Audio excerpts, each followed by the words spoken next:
রাসূল করিম সাল্লাল্লাহু আলাইহি ওয়াসাল্লাম বুখারী শরীফের একটা হাদিসে বর্ণনা করেছেন। আল্লাহর নবী বলছেন, এটা হাদিসে কুদসি, ভাষাটা স্বয়ং আল্লাহ তাআলার। তিনি আরশ আজিম থেকে প্রতিটা রাত্রে পৃথিবীবাসীকে ডেকে বলেন, ইয়া বাগিয়াল খায়রি আকবিল, ইয়া বাগিয়াশ শাররি আকসির। হে পৃথিবীবাসী, হে পৃথিবীর নারী পুরুষ, হে কল্যাণকামী নারী পুরুষ, তোমরা যারা কল্যাণ অনুসন্ধান করছো, তোমরা যারা আল্লাহর ভালোবাসা পেতে চাচ্ছ, তোমরা যারা এই দুনিয়ায় খাটাখাটনি করে আল্লাহ সুবহানাহু ওয়া তাআলার জান্নাত হাসিল করতে চাচ্ছ, তাদেরকে আল্লাহ সুবহানাহু ওয়া তাআলা ডেকে বলছেন, হে কল্যাণকামী নারী পুরুষ, তোমরা কল্যাণের দিকে আরো বেশি বেশি দৌড়াও, আরো বেশি বেশি ধাবিত হও, তাহলে অচিরেই তোমরা তোমাদের রবকে পেয়ে যাবে ইনশাআল্লাহ।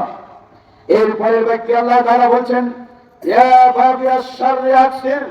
হে পৃথিবীর অকল্যাণকামী নারী পুরুষ, তোমরা যারা শয়তানের পথে পড়ে আছো, তোমরা যারা শয়তানের পদঙ্ক অনুসরণ করছো, আমি তোমাদেরকে সতর্ক করছি, এক ধাপ আর শয়তানি কাজে এগিয়ে যাবে না।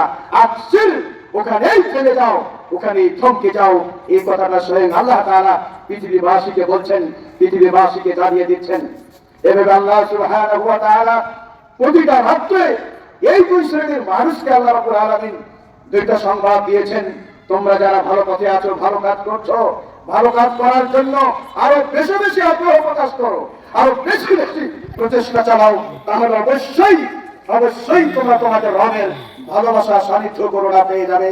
এর বিনিময় হচ্ছে জান্নাত। অবশ্যই জান্নাত তোমরা তা পাবে ইনশাআল্লাহ। আর তোমরা যারা অন্যায় পথে পড়ে রয়েছো, শয়তানের পদক্ষেপ যারা অনুকরণ করছো, এই ধরনের খারাপ কাজ থেকে তোমরা বেঁচে থাকো।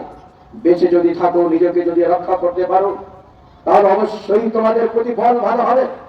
আল্লাহ সুবহানাহু ওয়া তাআলা কোরআনুল